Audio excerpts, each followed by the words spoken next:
Hi, so today our team setting up the DJI Dock for solar farm inspection.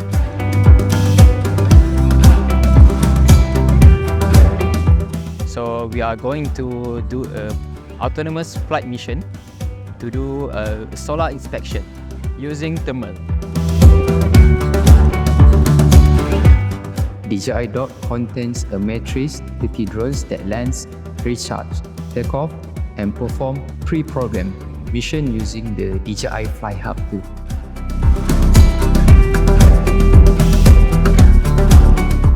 By scheduling autonomous mission with DJI Dock, inspection can be performed anytime, increasing efficiency and also can reduce manpower.